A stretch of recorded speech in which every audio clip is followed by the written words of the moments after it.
Dive into the darkest depths of the basement with our chilling step-by-step story. Discover stories of sinister creatures, hidden secrets, and unspeakable horrors that lurk in the shadows. Become part of our creepy community by subscribing and giving our videos a thumbs up. Stay tuned if you dare to see more nightmares lurking behind every door. Don't forget to share your own creepy encounters and chilling stories in the comments below. You've probably never counted how many steps are on your staircase. Yet if you were to walk those steps with your eyes closed, you'd know exactly when you've reached the top. So, what would you do if you knew you'd reached the top, and then suddenly, there was one more step? Just one. You'd probably brush it off, count it as an error. What if you were 2 off? Then 3? At what point would you realize something was wrong? Which step? My grandmother was a first-generation Chinese immigrant to the United States. Grandma always said I looked like my mom when she was my age, no matter what age I was. I always looked like Mom, apparently. Grandma died last year. She did well enough for herself, but my mom did even better, especially as a single parent raising my brother and me. She bought this house, a 1-story space with a basement perfect for the 4 of us. Grandma always watched us while my mom was at work.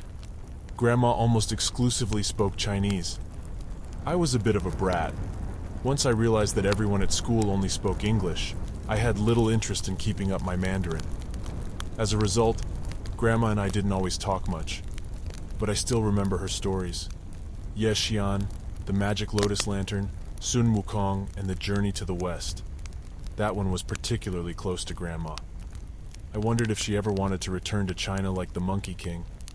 It was nice to be able to put Mandarin on a resume, although it may seem antithetical considering my degree is in English literature.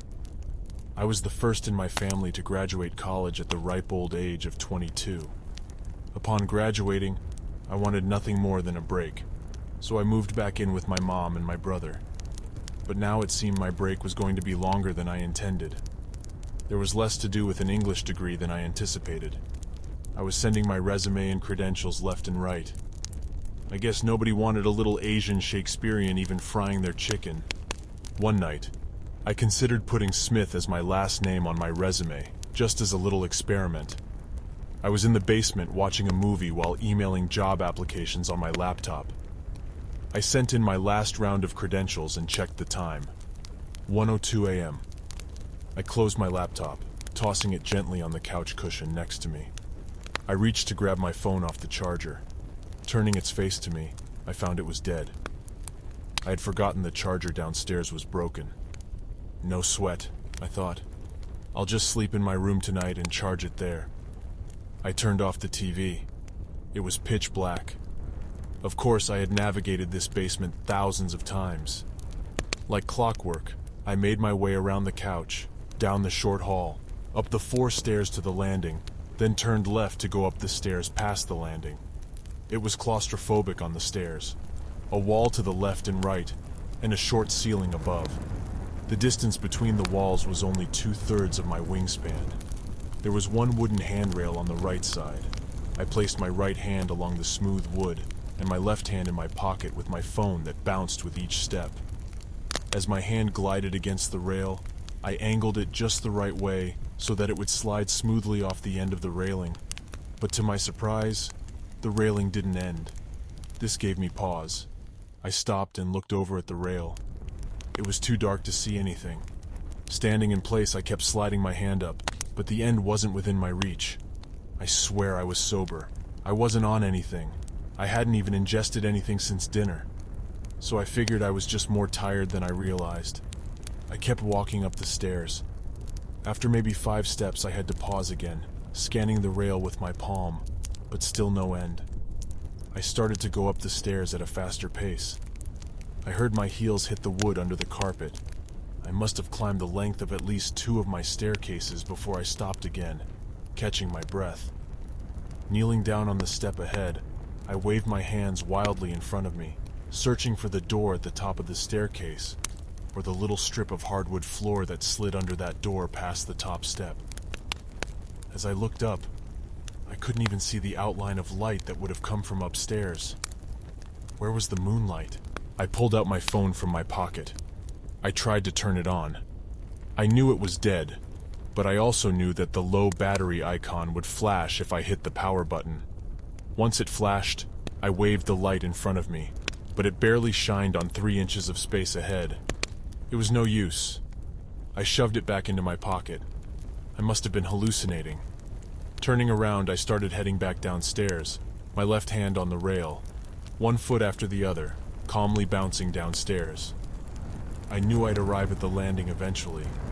At some point, I realized I must have descended more stairs than I had escalated. I paused, and my breathing started to slowly spiral. I tried to get a grip on myself, but it was at this point I moved beyond rational thought. I clutched the handrail, worried it would disappear if I let go. At the same time, I wondered, maybe if I let go of the handrail, then I'd find the end of the stairs. I had to force myself to unhand it, but I did, and I went back up the stairs, my hands clenched into fists in my pockets. Walking and walking and walking, I was confident that each step would be the one to finally take me to the door out of there. I had to stop and take a deep breath.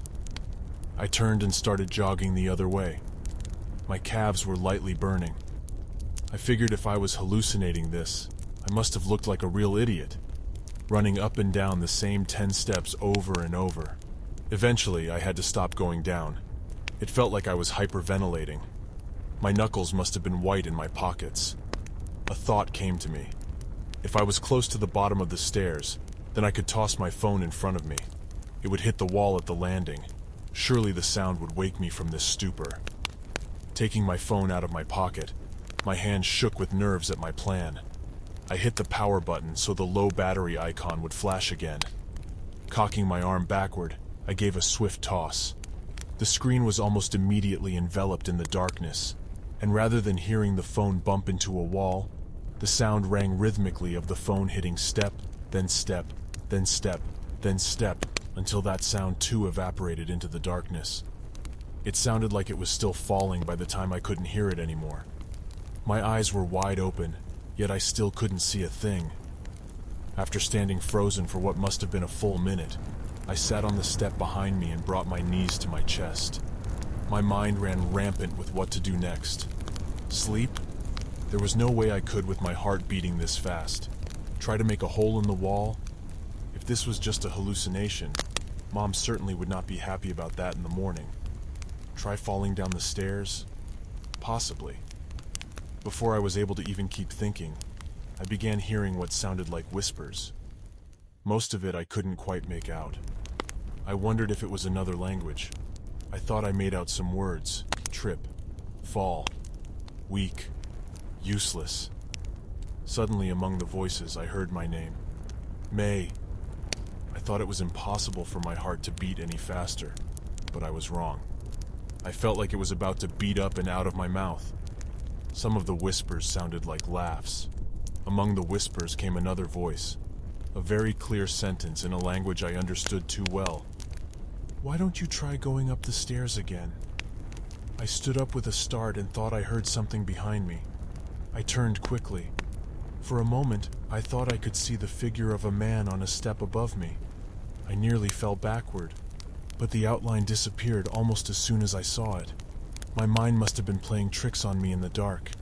Despite being in the dark for what felt like minutes, my eyes simply would not adjust. It was still pure blackness.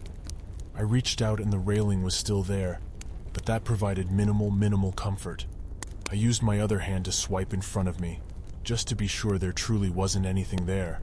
The words of my grandmother came to my mind as I stood petrified. She told us the story of the Guy Da Chiang, the name roughly translated to ghosts building walls. It's a phenomenon where all seems normal to a wanderer, but slowly, the wanderer starts to circle back to where they started, and nothing can stop them from doing so repeatedly. It's as if a ghost is building walls to keep the wanderer in a single space. As a kid, I always wondered, why would the Guy Da Chiang do something like that to a poor wanderer? As I got older, the answer became clearer and clearer to me. When given the power, resources, and opportunity to torture someone, any creature will. I tried to remember everything Grandma had ever said about the Guidaqiang. Don't look over your shoulder. It was too late for that. I had turned around multiple times at this point. Look between your legs. The space is a window into the demon's world. I honestly considered this, but I was far too afraid of what I might see if I went through with it. What happened if I never got off these stairs? Would my mom and brother find my corpse here on these steps? Did I even still exist? Or had I vanished from my own dimension? Would I ever see my friends or family again? Hear them again? Touch them again? Ultimately, I decided I would slide down the stairs. I thought about falling down, but I figured I'd break a bone, if not die. I could get on my back and slide down as if it were a water slide. It would be uncomfortable, but eventually I would hit the landing, right? I assumed the position, crossing my arms as I lay down on the steps. I took a deep breath, ready to send myself down. But just as I was about to shove off, I heard something, lurching. It hit the left wall, then the right. Soon I could hear it breathing. It was heavy, heavy breathing. Whatever it was much bigger than me. A bear? No, it must have been bigger. I could hear it coming up the steps. It was definitely walking on two legs, despite how heavy it sounded. As it took its steps, I heard something else. Clanking. The clanking of metal, like armor, or chains. I slowly sat up as the footsteps continued. At a rhythmic pace, the footsteps started getting faster. I slowly and clumsily scrambled to my feet, and I started sprinting up the stairs. I was running and running and running. I could feel my hair blowing behind me. The steps behind me kept getting faster in their own time. I didn't know how long I was running, but I was sweating and wheezing and my muscles were on fire.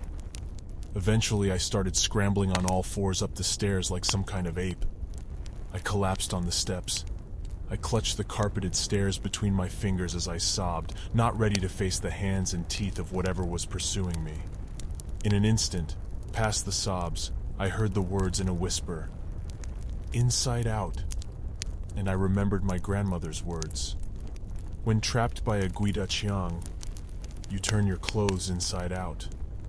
As the breathing down the steps grew even heavier, I frantically dragged my shirt off my body, turned it inside out, and pulled it back on.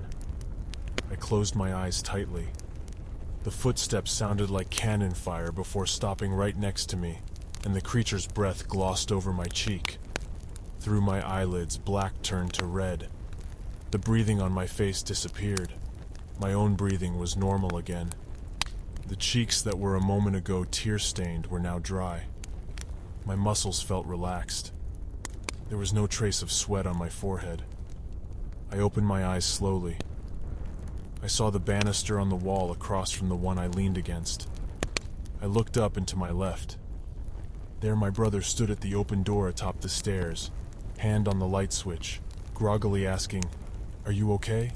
I foolishly looked back down where I saw my phone laying in the center of the landing, but I didn't go back for it. I ran up just 5 steps and hugged my little brother around his neck. He was surprised. "What time is it?" I begged to know. He showed me his watch, which read 1:03 a.m., just 1 minute after I'd left the couch. I scurried to my room. Though I was unsettled, I felt exhausted, and I managed to get to sleep quickly. The next morning, I turned on all the lights in the house and grabbed a little flashlight out of the hallway closet just to be safe. I ran downstairs, snatched my phone and laptop, then ran back up. I didn't hang out in the basement so much after that. I sat at the kitchen table waiting for my bread in the toaster. I opened my laptop. There was a new email from an employer. Before I got the chance to open it, my brother came in and sat across from me, preparing some cereal. I suddenly became curious and asked him, "Why did you come to the basement door last night anyway?" Something woke me up. For a few minutes I heard really loud stomping coming from the stairs. If you liked the story, please like it and subscribe to the channel. It is important to me to know your opinion. I will be grateful for your comments.